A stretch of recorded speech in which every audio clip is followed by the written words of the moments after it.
The Contact Center Corner podcast by Serve7 begins now. Welcome to another episode of Contact Center Corner. I'm Vanja. And I'm Frank. Let's go to our first segment. It's called Straight to the Point. We're going to be talking about what's new in CX today, all the latest trends, and what's new and where things are going. So Frank, take it away. Thanks, Vanja. It's no surprise that Amazon Connect continues to deliver powerful updates to enhance customer experience and operational efficiency. I'm going to quickly go over just a few of the top items that were announced in the last few weeks, starting with outbound campaigns. Connect now enables connections to live agents within just 2 seconds. This improvement significantly reduces wait times and increases customer satisfaction during outbound interactions. Routing enhancements now offer greater flexibility with agent proficiencies. You can now route calls within a specific range of proficiency levels or exclude certain proficiency levels entirely, ensuring customers are matched to the best fit agents for their needs. This feature brings new precision to workforce management. Contact Lens also introduced exciting updates. Free trials are now available again for conversation analytics and agent performance evaluations, making it easier to test these capabilities. Contact Lens dashboards have also been updated with new grouping and filters, allowing for deeper insights and faster decision-making. Real-time dashboards provide supervisors with live visibility into customer sentiment and key metrics, ensuring immediate interventions when needed. And finally, agent performance evaluations are now extended to email contacts, enabling a more comprehensive view of the agent effectiveness across all channels.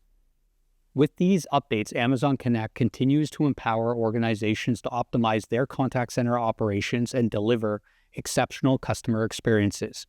We've left the links to these announcements in the post, so check them out if you want to find out more. Thank you for that. Now let's move on to our next segment.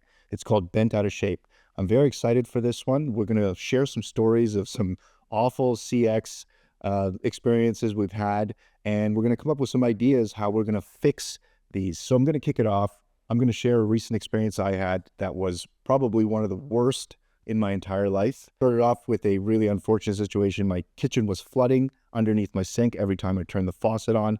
It was a water disaster. So I went to fix it, turned off the valve, cleaned everything up.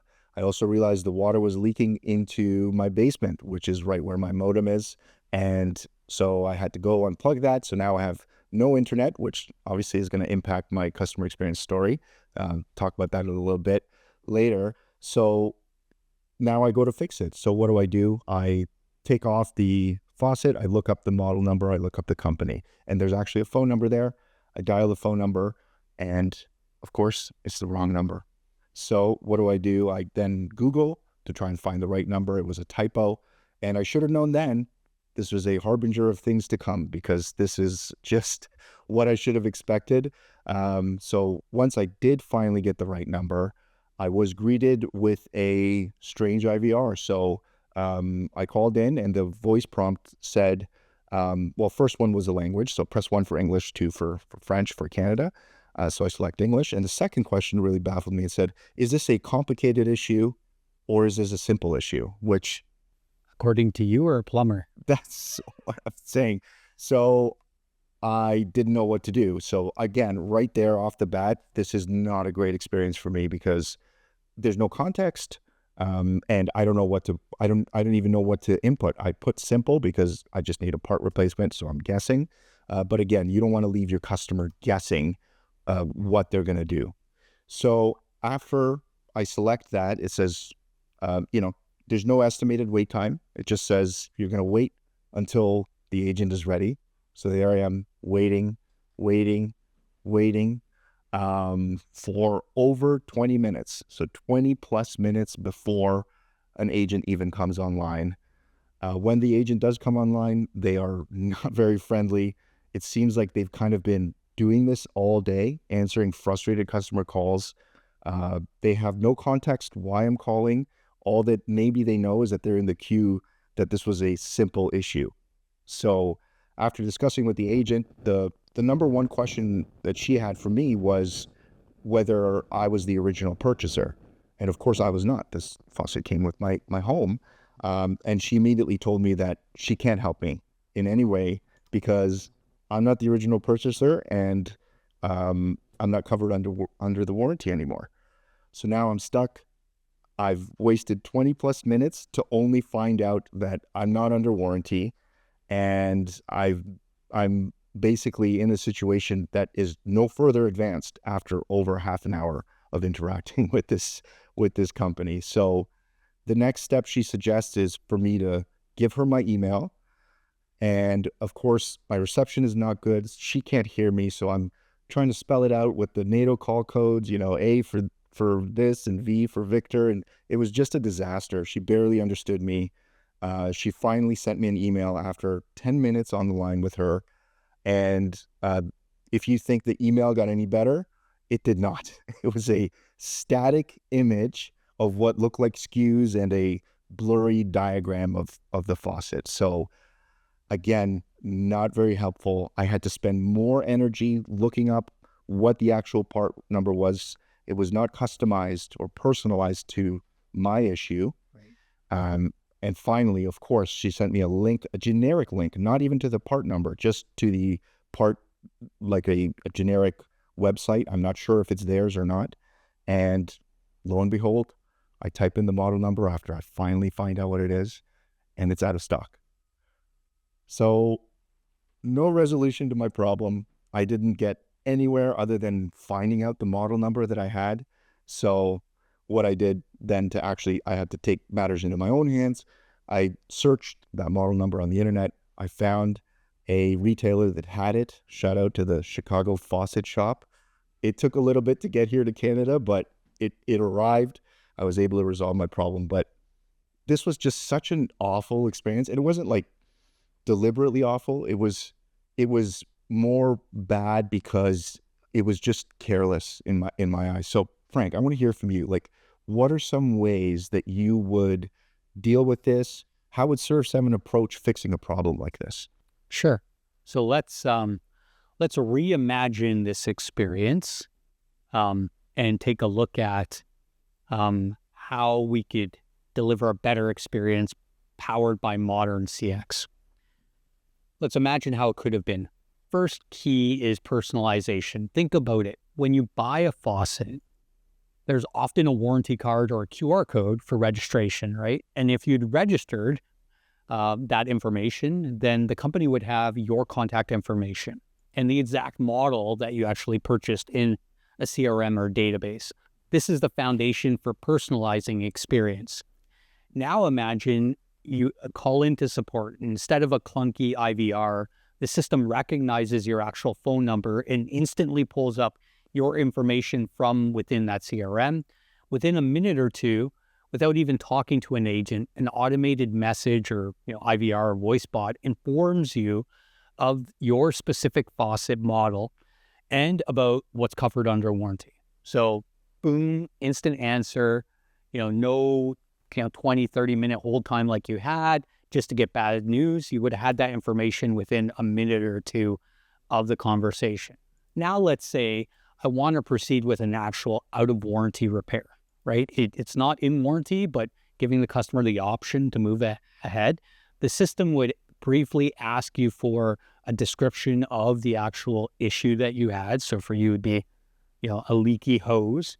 And based on your response, you'd be presented with options for your preferred method of communication. Nowadays, it's omni-channel. So do you want chat?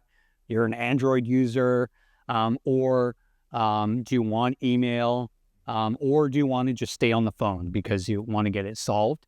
And then obviously based on the device you're using, there's personalized experiences that just enhance that. So whether an iOS or an Android user or just using SMS, the experience is tuned obviously to that device as well. Well, I just want to bring up the point, because I had no internet. When she sent the email, I actually had to go out in front of my driveway to try and get, because I didn't have Wi-Fi, to get reception. Right. And in my town, the reception of the actual mobile internet is not that great. So that's a perfect example where, a different channel of choice might have alleviated that as well. Exactly. So being able to switch channels and, again, allowing the customer to choose rather than the organization kind of determine it for them. Now, if you chose to speak to an agent, you'd have an option of wait on hold or receive a call back, right? Because people's time is precious and sometimes those wait times are long. And it would give them that opportunity to do something else at that time. No more being tethered to the phone. And here's where it gets even better. If while you're waiting for the callback, the system proactively sends relevant, like an FAQ or troubleshooting guide or tips to you via SMS, if you opted in on that warranty card, this empowers you to actually potentially resolve the problem yourself, even before talking to someone, right? And then to top it off, 1 minute before being actually connected to the agent, if you still need to talk to one, you get a notification via SMS if you still need help. And if you answered yes, you get notification that they're about to call you, so you know it's them calling. And this would prevent, the whole, situation and prevent you from missing that important call. In your case where, you don't want your house to flood, it's really important. So you get the heads up they're calling and you take that call. And then when you do connect with the agent, they're already fully informed. They know the model number of the faucet you're calling about. They gathered what the issue was, a leaky, hose. They look up the model number. They have a knowledge base article in front of them to the specific problem. They can offer a co-browse session where they're actually sharing, the image of it and showing you, hey, here's how you replace this. This is a tricky, hose to get off. You got to do this and this, and guide you exactly to the part number you need. This is a completely different experience. It's proactive, it's personalized, and it empowers the customer. Instead of a frustrating 30-minute ordeal, the entire process could have been resolved quickly, efficiently, and potentially without even any interaction at all. In my house, I've had the same situation. There is one specific type of faucets that I will buy because the experience is great. Well, that brings us to the other point of this organization is not alone. And the point of this segment is not to shame them or to say that they did a bad job. They might not even be aware of how their poor customer experience is affecting their customer loyalty. Because from my experience, I can tell you that I will avoid that brand in the future, simply because they didn't provide me with a great experience. And if I had your similar experience of a great interaction and something that was solved quickly with a reliable care, I think my expectations and the way that I would perceive that company would be completely different, and they would also earn my business. Remember, I didn't even buy from the site that they sent. So to wrap up that interaction, 30 plus minutes of wasted time, frustrated agent. So she probably didn't enjoy that as much as I didn't. Frustrated customer, no loyalty retention, and no ROI on that. That's a cost for that customer. So we can completely flip that around, but this is the entire point of this segment is let's talk about these problems. We want to hear from you. So anybody that's watching this, or if you're following us on social media, give us some examples. Like, what are some things that you've had happen to you that really gave you a bad experience and made you think, wow, that really was not a way that I'd like to be treated. So let's talk about it. The point is not to shame anybody. We don't need names of companies. We really just want to talk about these solutions and then help customers figure them out. So thanks, Frank. Thanks for that feedback. I mean, I wish you designed that contact center and not whoever had that one. It would have made my experience a lot smoother. Let's move on to the next segment. Awesome. Next, we'll move on to the circle of success, highlighting a customer success CX deployment. Right. So today we're going to highlight one of our customers that recently did a migration to Amazon Connect. A little background, our customer is a highly regarded Canadian educational institution. They recently deployed Amazon Connect with Serve7. They are a leading polytechnic school in Ontario with over 80,000 students, multiple campuses. And they have a mission to bolster and improve their student experience. And at the core of that is, of course, their new contact center with Amazon Connect. I want to share a really great moment we experienced with that customer. We were reviewing their recent deployment. And as a part of all of our deployments, we have daily meetings with our customers to ensure they're getting the most out of their new platform right after launch.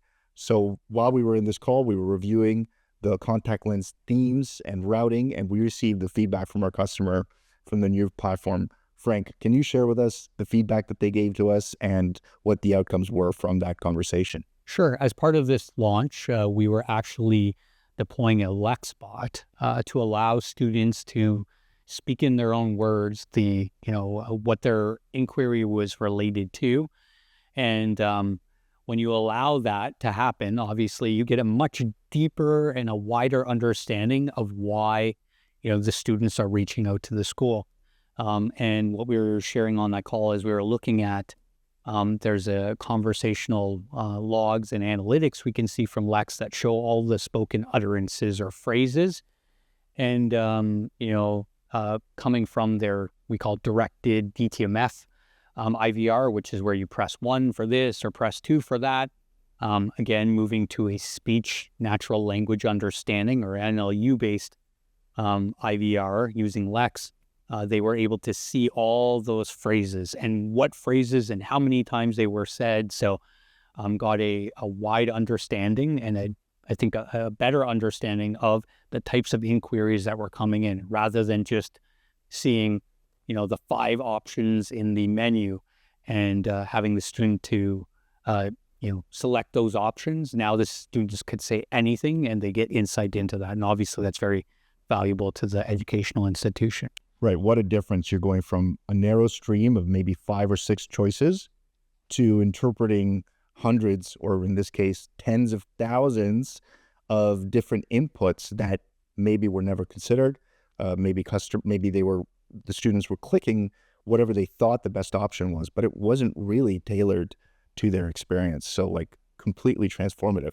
So what are some feedback that you got from the customer once they realized that was happening? Well, there was some new areas that they hadn't accounted for. So letters of graduation, and some specific documents that students were asking for that, again, they weren't aware and didn't have a planned journey for those students. So building that in. The other thing is, again, the vocabulary of the students and what they call things are different than what you would sometimes expect. So those are other opportunities and missed utterances that we would update and then further enhance. So, those were, some of the specific things that they were able to tune based on that discussion. And they're constantly now, every, 2 to 3 weeks, reviewing that information.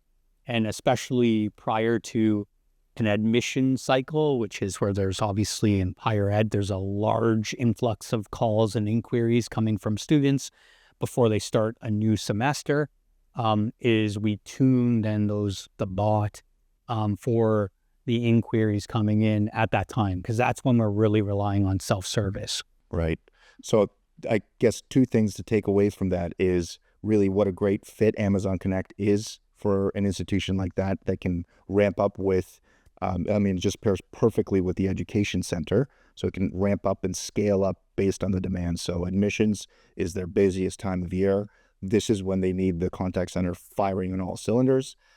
This is when you need all those features turned on, and then they can look at strategies. How do they deal with it when that volume does come down? But it's such a perfect fit there. So, I was listening into the call, and I remember some of the specific quotes from the customer where they're saying, wow, I didn't even know that this was possible. We didn't even know that these conversations were happening. And of course, my favorite one was, what are we going to do when Serve7 goes away? And the good answer for them is that we don't go away. We have managed services. So the other point to what you explained, Frank, is that this is an ongoing, this is not a one-time fix. So and done, correct. Not only are the features getting rolled out that are new, which you did in the first segment, so there's going to be new features to contact lens coming out every so often, pretty regular basis. So that's going to enhance their experience even more. And then there's also the feedback that they get from actually going live, hearing those new utterances, hearing the unexplored areas of their CX that can now be dealt with automation and just making it more efficient. So you have to continually do that in order to really get the best outcomes from the platform. That's right. Yeah, it's a continuous improvement, feedback loop that you're using to continually drive better experiences. So we'll be, meeting with them again and reviewing ideas on what we can do to provide better experiences in that next admission cycle, with some very deep insights and specific, we call call drivers. So reasons for the calls. Before, they would have been like kind of generic into the 5 different options they had, but you can drill into, is there something more specific that we could offload to self-service? Now with this insight, we can find out how many people are maybe like looking for a letter that they need, that could just look them up in the student information system, SIS, gather that they want, a letter sent, and automate that process without having to speak to an agent. Well, thanks so much for sharing that feedback. I think it's so cool to see direct impact that these technologies and these projects are having.